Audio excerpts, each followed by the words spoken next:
All right, well, before we tear in the 1950T project, gonna drop some trees today.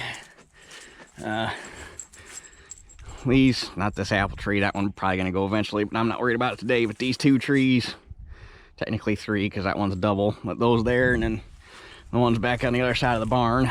I got a buddy coming over to run the white for me, so we can get him cabled down on the ground, and then I'll run them and grab the 1600 and a grapple and just chunk them up and throw them on the burn pile. So,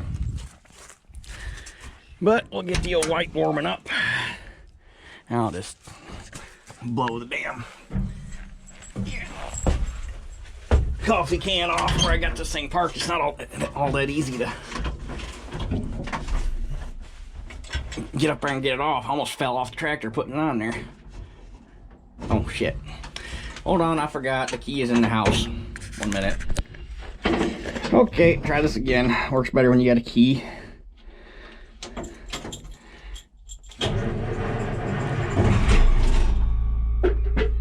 Coffee can down.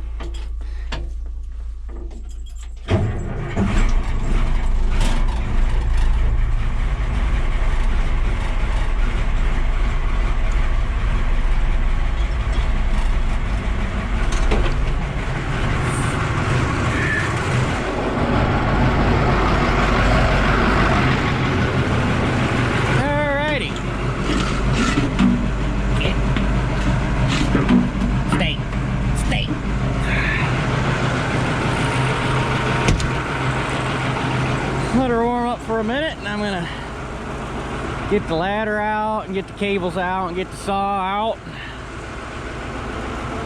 You know what I might do just to make life easier, because I think I got enough room. And the ground is hard enough, I don't think I'll tear the yard up too bad. It's kind of slimy on top, but it's firm underneath yet. Might saw them things off and drag them down there to cut them up. That way I'm not up and down in the yard so much with the loader tractor. That might be the better route to go. Yeah, I think we're gonna do that instead. We'll see how it goes. So we'll catch you in a second.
All right, we're all rigged up.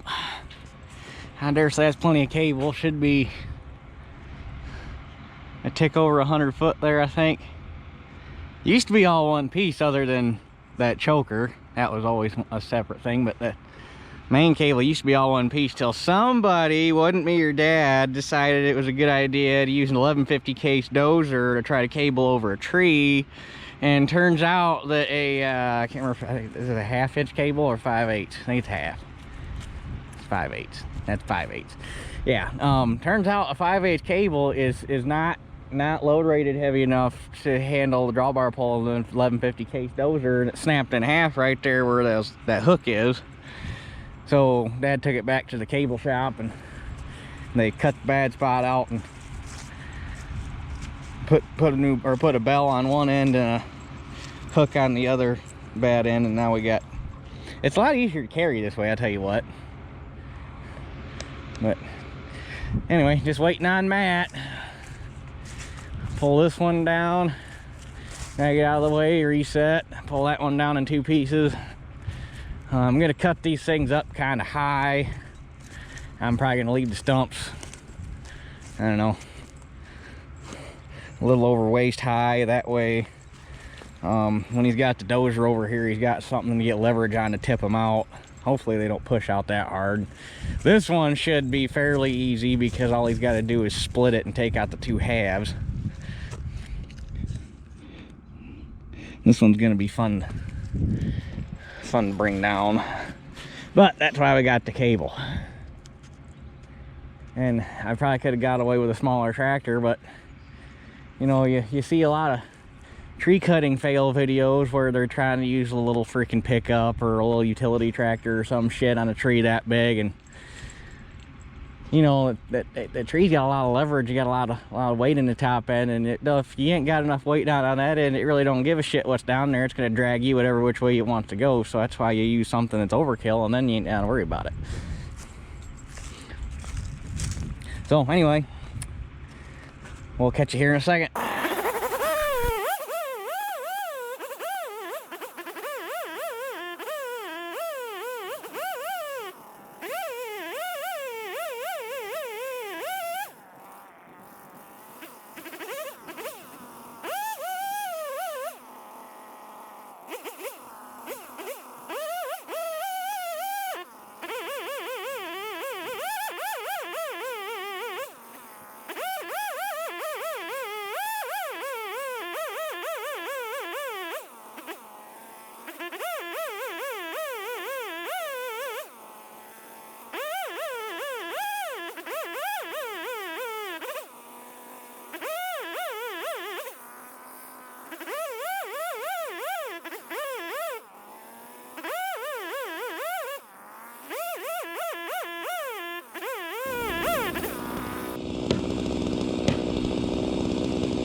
Should have went in a little further and went up a little higher on that back cut, but I will, it's on the ground now.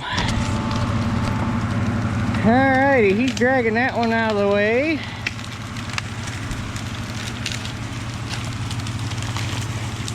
In all reality, if I'd made the wedge just a little deeper and made the back cut just a little deeper, that really wouldn't have been a bad stump until it barber chaired on me.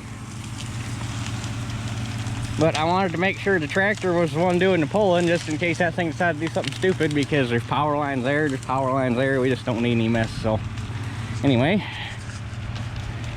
get rigged up on none of them guys. And I'm going to put a new chain in my saw, because this stuff's harder than I thought it'd be. I didn't realize that pecan was a hardwood. And if it ain't, it sure is harder than anything else around here.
Okay, well, the camera battery died on me yesterday, I think, at some point while I was dropping this tree here.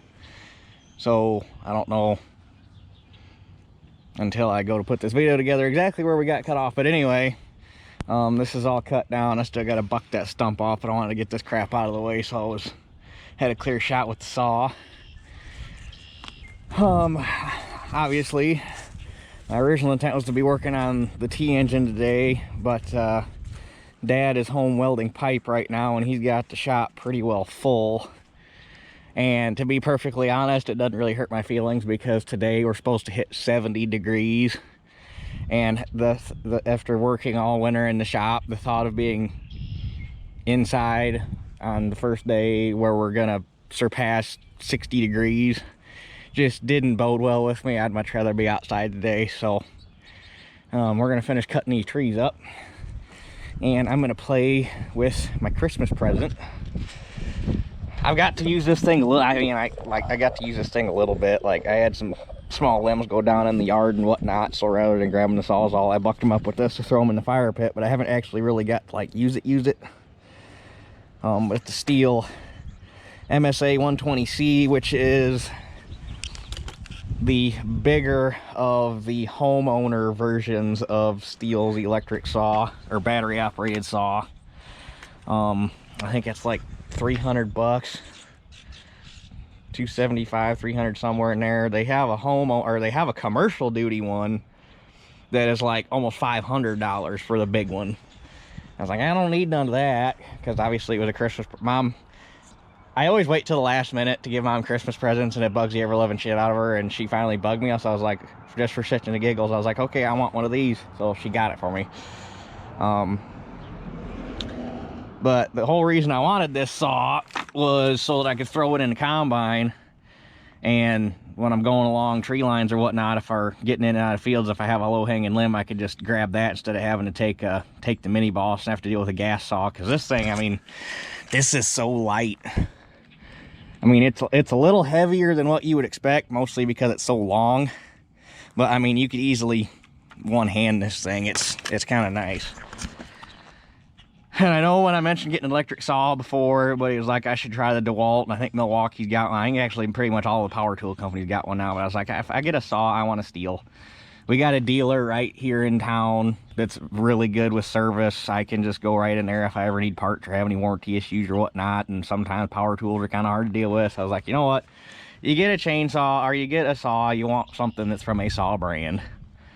I'm actually kind of surprised because Stihl and Husky are kind of like bitter rivals, and I'm kind of surprised, unless they do and I just haven't seen it, I'm kind of surprised Husky, or Husqvarna, everybody I don't know that has them calls them Huskies.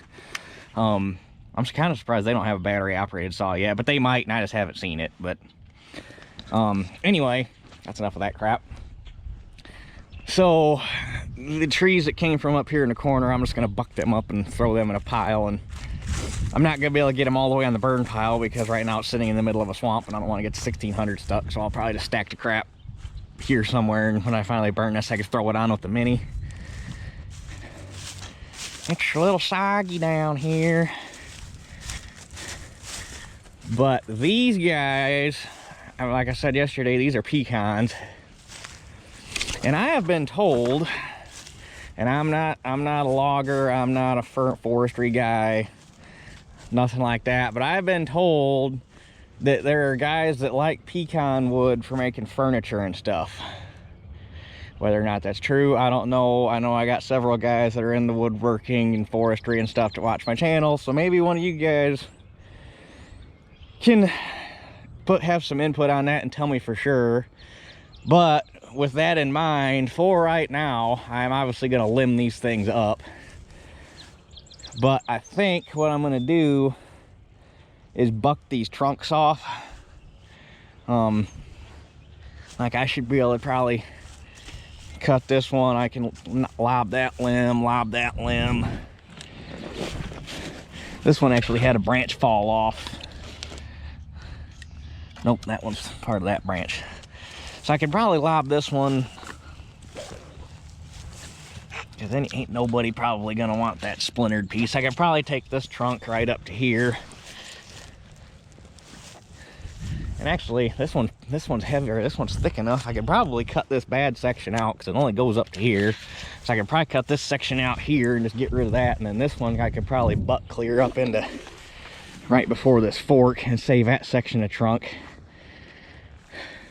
But anyway, I'm going to save several sections of these trunk, and I'll lay them on some runners up there by the somewhere out of the way. Maybe just maybe they're on where I had that other burn pile. I might set them there, that way they're back here out of the way and not up by the buildings. Either way, I'm going to save some of these, and I might try to get rid of or sell them locally. But if there's anybody on here on the YouTube family that is close by that does woodworking or anything and will be interested in this pecan wood for sawing up, I mean, there's some pretty decent size logs in here. This one is pretty much junk up to here.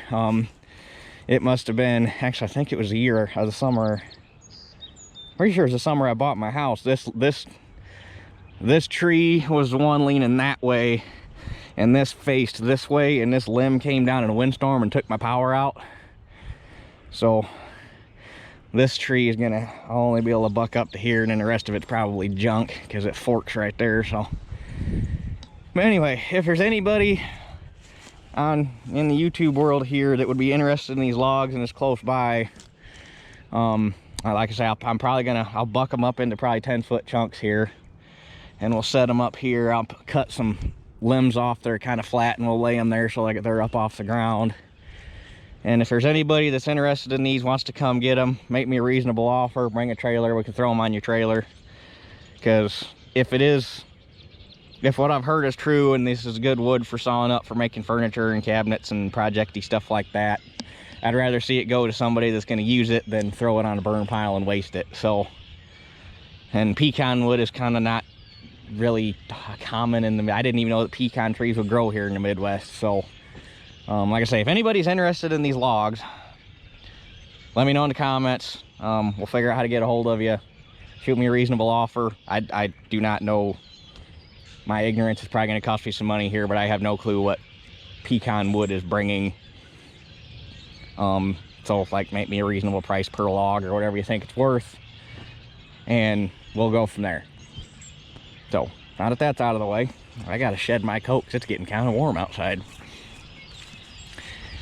So I guess we'll start bucking some logs up, and I should be able to throw this stuff like right here, and then I can just throw it up on the pile later. That's my hope. Because believe it or not, this does get dry if it ever stops raining. Right now it's wet because of the snow melt. But anyway, yeah, that's enough of me talking for a minute. We'll get to work.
Some small limbs here, so we're gonna play with the baby saw a little bit,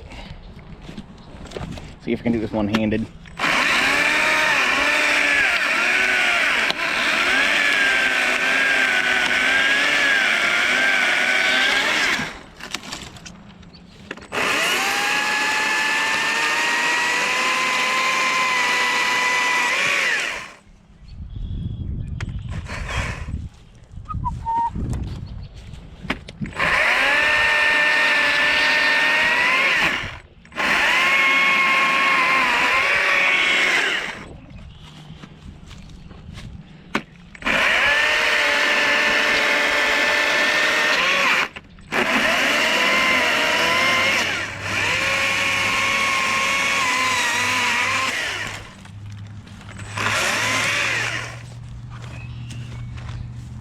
I mean, if you go into it thinking that it's going to replace a gas-powered saw, you're going to be disappointed. But I mean, It's kind of impressive what the little guy will do, in all honesty. Like, let's see if I can buzz this one off.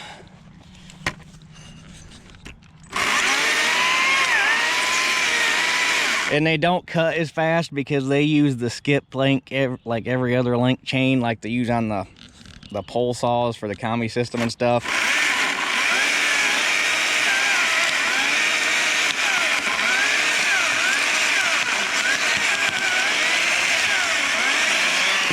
But I mean, I'm just letting the weight of the saw do all the work, and this one's gonna have to be a bottom cut.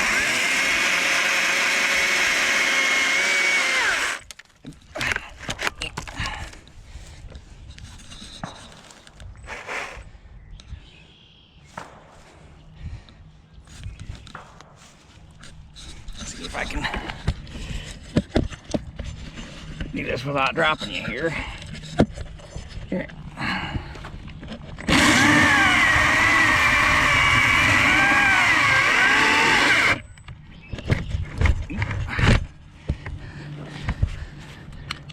I got caught in a splinter. Oh, there we go.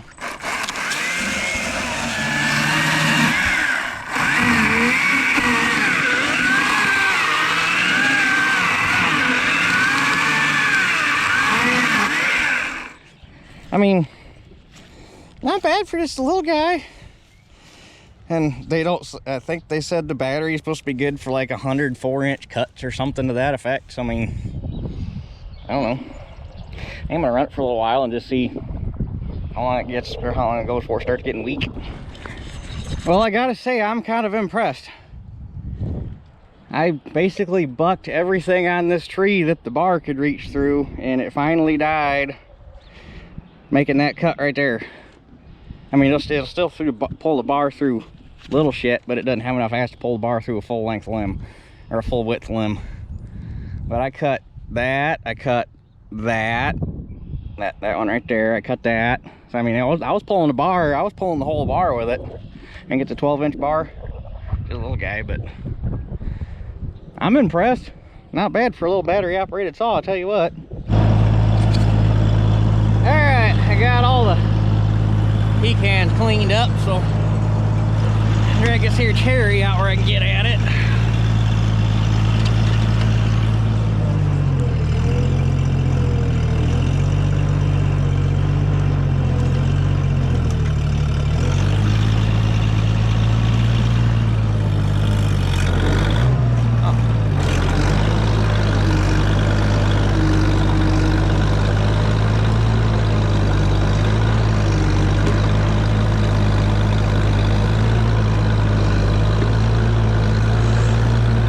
Greasy right there, eh?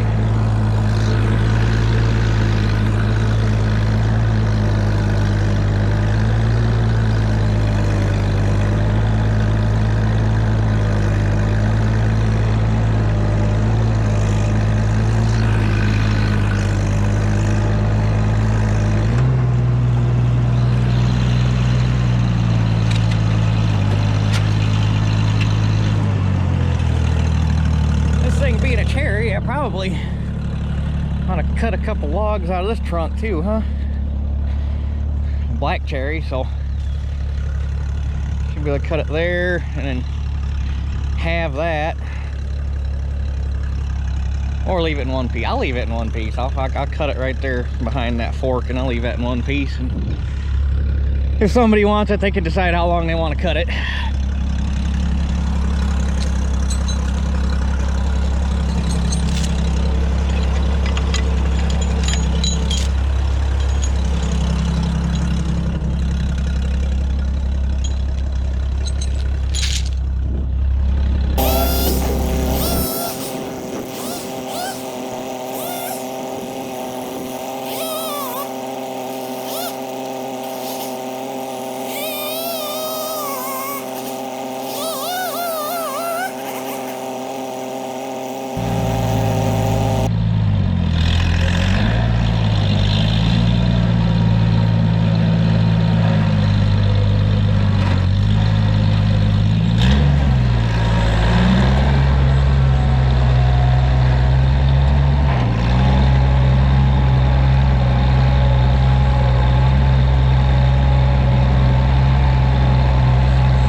I dare say that pile's big enough to warrant burning on its own. There were a lot more there than what I thought there'd be. So, our final tally on the log count, I actually didn't really keep track. I think I got 5 pecan logs and 1 cherry log. 1, 2, 3, 4, 5, 6 pecan logs and 1 cherry log.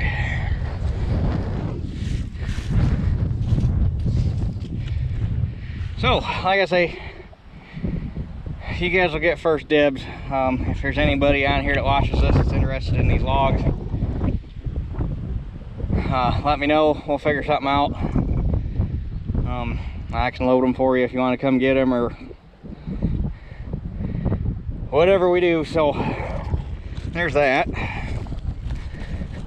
And I got all the sticks raked up in the yard. I just swapped over to the bucket on the tractor and cleaned them up real quick. I say real quick, I think I had almost as much time raking sticks as I did cleaning all this crap up down here.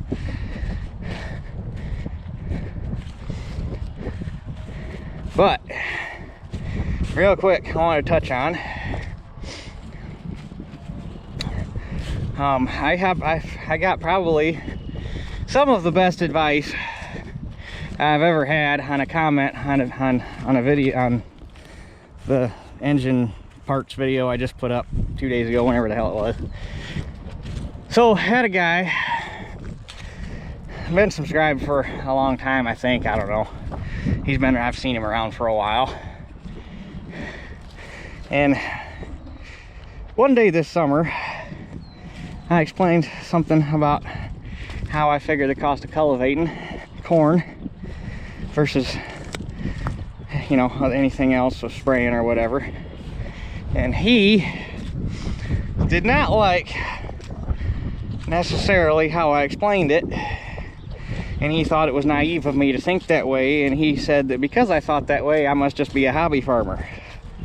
Well, those of you know that I despise that term. I think it's derogatory towards the small guys that are trying to work a full-time job and do this on the side, make ends meet. And I'm here to represent those guys because they don't get near the voice in agriculture that we deserve. Because you got guys like Millennial Farmer, and Millennial Farmer, I don't want to pick on him. I like his channel. I don't watch it nearly as much as I'd like to, but he is, honest to God, I think he's a really good guy. He doesn't try to represent the farm that he's on for anything more than what it is. He doesn't hyperinflate what they do. He's just like, this is the farm, this is what we do. Nothing like Millennial Farmer. I'm not slamming him. I like his channel, good guy. But you got guys like him that have a bunch of subscribers. You got Cole the Dipshit Cornstar. You got another guy's name, Mike Mitchell. I think it's Mike Mitchell. But you got all these really big ag channels that are like, you know, 200, 300, 400, 500,000, 600,000 subscribers, and they're all big, super huge, farming a lot of ground farms. And that is the image that the vast majority, because they have so many subscribers and views, that is the vast majority of the image that the public gets of agriculture. And they don't realize that the vast majority of farms in the United States are not that big. Most of the farms in the United States are 1,500 acres or smaller. So those really, really large operations, while they are the vast majority of the production, they are the minority of the overall agricultural population. At least that's what it was a few years ago. I'm sure that number skewed a little bit because every year there's fewer and fewer smaller farms, but still, the small farms are the vast majority of America's agricultural makeup at that time. But anyway, so that's what I'm trying to do. I'm here to represent the little guy. So anyway, back to what was I saying? Oh yeah, so I told him that I did not like being referred to as a hobby farmer because there's nothing hobby about this shit. I lose too much sleep over this crap for it to be a damn hobby. I spend way too much money on this to be a damn hobby. The collecting tractors and stuff, that's a hobby. The farming, that is not a hobby. I collect farm equipment and work on tractors because that relaxes me. The farming is like the most stressful thing I do in my life. Because I'm trying to do this and work a full, but I can't talk. I digress. Back to the topic at hand. And I'm standing in the middle of the future barn site because this all comes into play here in a second. So basically, he did not like the fact that I did not like the fact that he called me a hobby farmer. And basically, ever since then, he's been nothing but a dipshit, saying stupid stuff and whatnot on the channel. And so yesterday, last night, whenever the hell it was on that video, we made the comment that I wasn't being very smart with this barn. I need to build it twice as big as what I need now, so that in 15 or 20 years it'll be as big as I need it to be. Because in 15 or 20 years it's going to cost twice as much to put up. Let's think about that for a minute. Anybody that's been watching this whole shit show unfold over this barn debacle knows that I could not get the funding that I needed from the bank to get this barn put up just as I'm building it, so I have to do the vast majority of it out of pocket. So that's a hit right out of my bank account. So basically, I'm paying for this barn in cash. Well, actually, I had to take most of that loan that I got and put it towards buying a new truck because, you know, that just happened. But so basically, I'm putting this entire barn up out of pocket. I didn't want to do it that way because I wanted to have extra cash to get me through the summer because we had a lot of other projects lined up. Now a lot of them other projects are probably gonna have to go by the wayside. But anyway, so he says I was being a real dumbass about how I was doing this because I wasn't building the barn nearly big enough. So I made the comment because, you know, I'm a smart ass. I never claimed to be smart, but smart ass that I am. Said, well, if he's willing to write me a check, a blank check, sign it off, put my name on it, I will build this barn as big as he wants me to build it. He did not like that at all and basically proceeded to call me a dipshit and yada yada yada, and I don't know what I'm doing. And if I was as smart as I think I am, I would go ahead and be building this barn twice as big. And he put up a barn twice as big as what I'm putting up, and with his off-farm job, he had it paid off in 5 years, yada yada yada. And apparently my off-farm job doesn't pay nearly enough if I can't afford anything bigger than this. Even glossing over the fact that I'm paying this in cash, and the little loan that I do have on it, if you want to say that I took the loan out for this, or if the money went toward the truck, but it all came out of my bank account. However you want to figure that out, the quarter of this barn that the loan is paying for, I'll have that paid off this fall. So in a year, I'm going to have this 40 by 60 paid off free and clear. It will be my barn. I won't owe nothing on it. It won't be financed. It'll be free and clear. I don't have to worry about anything. No debt hanging over my head. The only debt I'll have hanging over my head after I get this paid for is the mortgage on my house, which is the only debt that I ever want to have hanging over my head. Sorry if I'm talking here, but this just really pissed me off. So, he proceeded to call. He called me a few more derogatory names, and I just got fed up with it, and I finally blocked him because I'm tired of his bullshit. There comes a point where that's just what you got to do to them types of people when you have a YouTube channel, and that happens a lot more than anybody talks about. I know it happens a lot more than anybody talks about because mom and dad went, well, we're not going to go down that road. But I know several other people on YouTube, a lot bigger channels than mine, that get shit like that all the time, and they just block them. So anyway, so basically what he's saying is that in uncertain economic times, like what we have here today, and the fact that if things heat up in Europe any more than they already are, we could very easily be looking at a third world war. I mean, I don't think, I really hope it's not going to escalate to that point, but that thought has to be in the back of everybody's mind right now because shit's getting a little scary over there. Ukraine's putting a hurt on them. Those guys are holding their own. But it's not necessarily the Ukrainians I'm worried about, it's the rest of the world, because I think that well, we're not going down that road. But anyway, so with all the uncertain economic times we got going on, the fact that our cost of inputs our cost of agricultural inputs is through the roof, and yada, yada, yada, and all this stuff, I would much rather live within my means, build the barn that I can afford, have it paid off free and clear within this year, so that it is my barn. And then the dumbass acted like, once I get this barn up, it's permanent. You can't modify it, you can't do nothing to it. It will forever be a 40 by 60 pole barn. That's the way he makes it sound. Well, I hate to burst his bubble, but anybody that's actually been watching this knows that the 40 by 60 is just the start. We got these flags out on the end.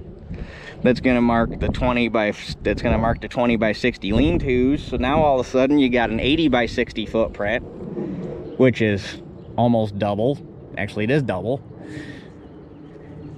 And then the way that, you know, pole barns are made, it's very, very easy on one end to pull all the skin out, pull your post out for the door frame. That truss up there, you know, that thing that holds roof up is self-supporting.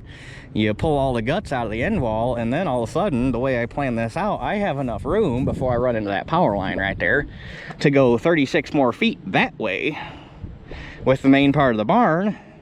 And then I will have enough room to take that 20 by 60 lean-to and take it 36 more feet that way. So now all of a sudden, this is a 40 by 64. Not 40, it's not a 40 by 60, 40 by 64, because that's what it makes, or that's what happens to get the 10 panels in even amount. So anyway, so now all of a sudden your barn is 36 feet longer, this lean-to 36 feet longer. That lean-to won't be able to get any longer because of that power line, so that one will forever be that size. But I mean, I'm building this barn so that as I grow I can add on to it. That's been the plan the entire time I planned this out. But long story short, and this goes out to all of the small guys that watch my channel that are trying to farm on a budget and not live within their means and not finance themselves to death, and, you know, not be stressing over money all the time, just comfortably farm and be happy with what they're doing. And in this guy's world, we are doing it all wrong. If you want something, no matter what the economics of it tell you, you just go to the bank, you finance everything you have, and you build it because that's what you want. And to hell with what the future might hold. It'll work itself out, maybe, kind of, sort of, or not. You never know. So apparently I'm a dipshit for trying to live within my means and do this on a budget and not go into massive amounts of crippling debt. So that's my little rant for the end of the day here. Sorry if I know I got them people that don't like it, that I talk too much, but I'm here to tell you that for the first like 2-3 years of my YouTube career, I made videos where I didn't talk at all. And guess what? Where you make videos where you don't talk at all and give backstory and give context to what's going on in life and what the projects you got going on, guess what? Your channel doesn't grow. You don't get any comments, you don't get any views, nothing happens. Your channel just sits there pretty much stagnant. And then the minute I started making videos where I talked and explained and did things and showed how life works around here and all that stuff, that's when the channel started growing.